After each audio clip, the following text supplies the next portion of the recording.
Hey, welcome to The Explainer. Today, we're jumping headfirst into the payment card ecosystem. Now, I know what you're probably thinking. Cards, banks, stores, what's to know? But listen, for anyone in IT, security, and especially those of you gearing up for that PCI-P certification, this ecosystem is the absolute bedrock of everything you do. Understanding it isn't just a nice to have, it's non-negotiable. All right, let's get into it. So think about the last time you bought, say, a cup of coffee. You tap your card, the little light turns green, you grab your drink, and you're on your way. Couldn't be simpler, right? Well, if you're a PCI professional, that one little tap kicks off a whole complex, high-speed ballet of data, risk, and responsibility. Behind that 2-second transaction is this entire web of relationships and rules that you are literally tasked with securing. The real question for you isn't if it works, but how it all works, and where those critical vulnerabilities are hiding. So, here's our game plan for today. First, we'll talk about why this whole ecosystem even matters. Then, we'll meet the core players involved. After that, we'll follow the data's journey during a real transaction. Then, we'll get into the rules of the road, the PCI DSS framework, and we'll wrap it all up with some key compliance takeaways just for you PCI pros. All right, Section 1, why the ecosystem matters. I want you to think of this as the foundation. I mean, you wouldn't build a house without knowing what kind of ground you're on, right? Same thing here. You can't possibly manage payment card security effectively if you don't have a deep understanding of the entire environment you're trying to protect. This isn't just about passing a test. It's about being genuinely good at your job. At its heart, the payment card industry is just this incredibly complicated web of different institutions, technologies, and agreements, all working together to make payments feel totally effortless. The expert material points out that the real magic is how seamlessly it all works. But for us, as security pros, we know that complexity is a great place for risk to hide. Our job is to understand all the connections in this web so we can find those risks and shut them down. And hey, for those of you with that PCI CIP exam on your mind, the expert material just nails it with this quote. This is not about memorizing a bunch of definitions, it's about comprehension. The exam is going to test your ability to see the whole system, to understand how an action by a merchant over here could affect the risk for an issuer way over there. You've got to see the cause and effect. So let's talk about the payoff. What do you get for knowing all this? Well, first, you'll be able to confidently evaluate risks. You'll see a new payment solution and instantly map out who the players are and where the sensitive data is going. It lets you assess and manage compliance risks, not just by ticking boxes, but by truly understanding the why behind the rules. This leads to making way better, more informed decisions to protect data.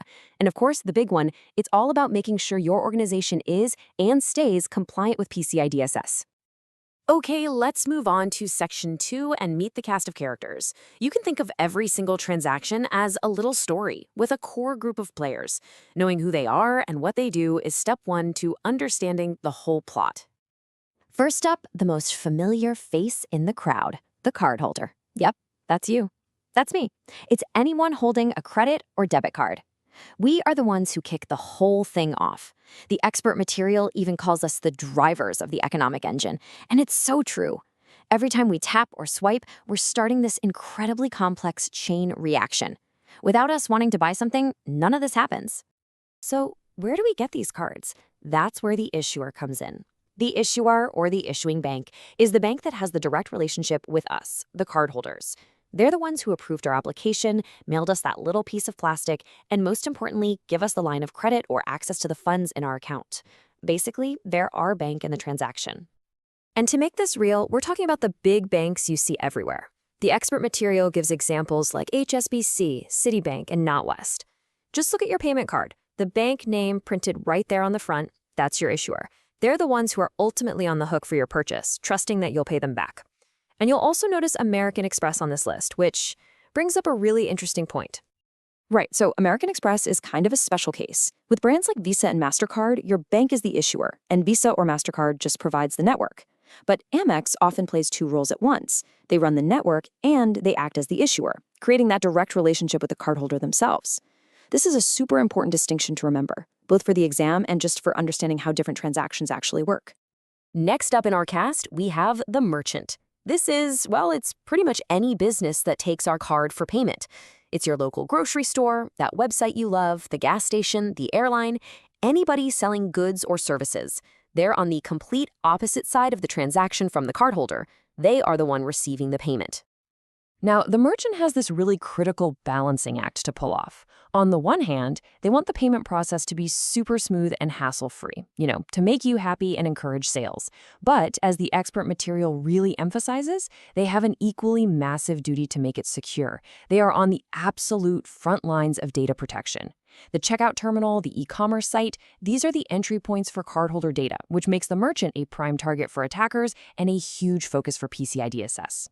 So how does a merchant even get set up to take cards in the first place? They need a partner. And that partner, my friends, is the acquirer.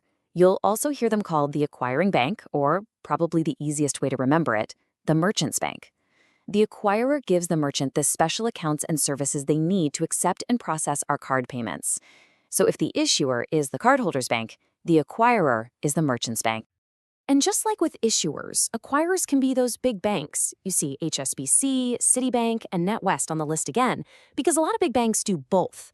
But this world also includes specialized companies called payment processors, like WorldPay or GlobalPay.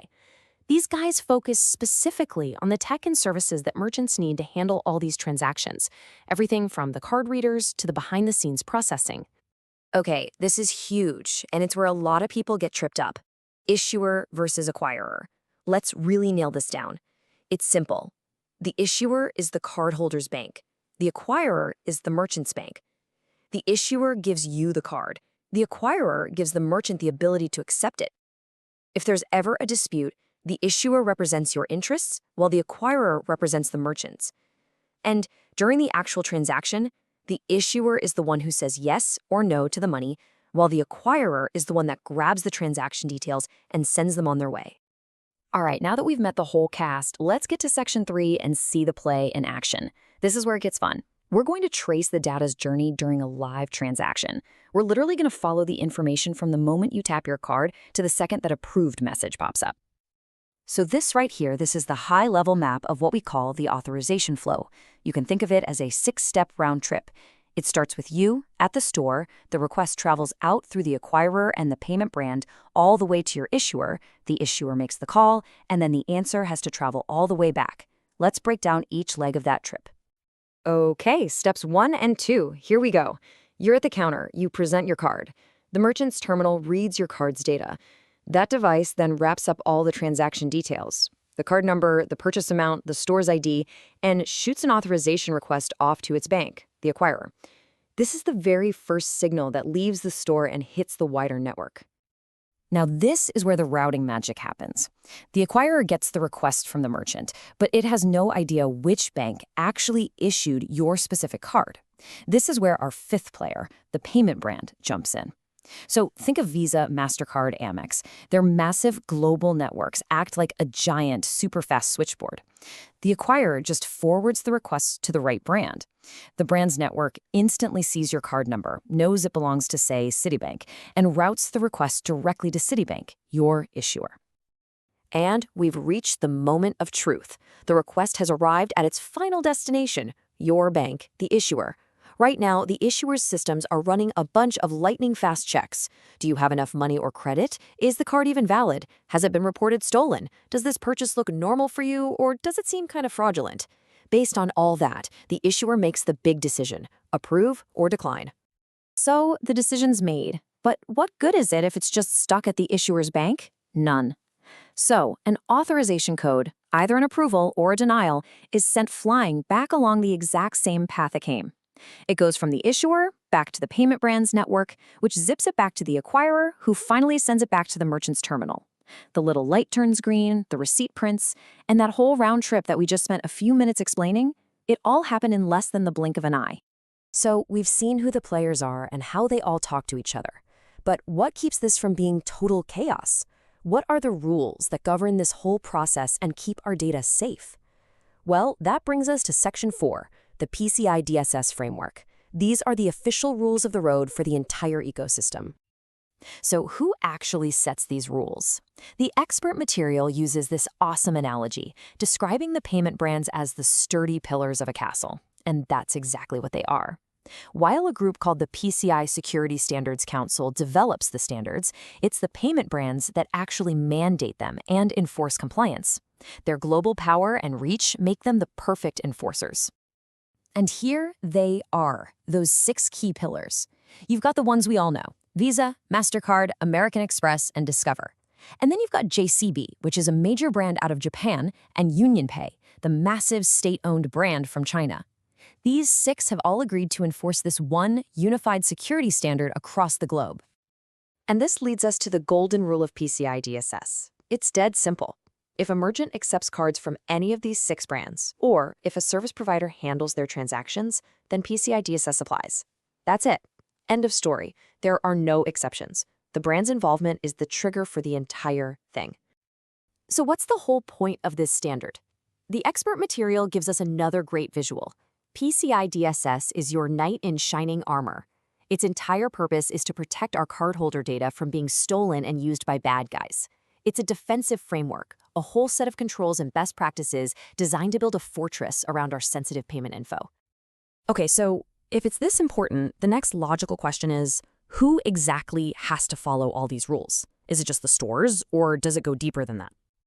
The answer is pretty much everybody we've talked about. Of course, the merchants have to comply, but the acquirers and payment processors are handling huge volumes of data, so they have to comply too. Even the issuers have to comply to protect the data they store. It goes on, even to companies like card manufacturers who handle our data when they're making new cards. This quote right here from the expert material is the definitive answer and probably the most important takeaway from this whole section. It's not about what kind of company you are, it's about what you do with the data. If your organization stores, processes, or transmits cardholder information for one of those big payment brands, then you are in scope for PCI DSS. It's all about the data. This brings us to our final section, key compliance takeaways. We've built the map, we've traced the routes, we've learned the rules of the road. Now let's tie it all together and talk about how you, as a PCI pro, use this knowledge to actually navigate the real world. The whole point, the reason we've gone through all of this, is that you just can't manage risk in a bubble. Effective PCI compliance isn't just about your own servers and your own firewalls.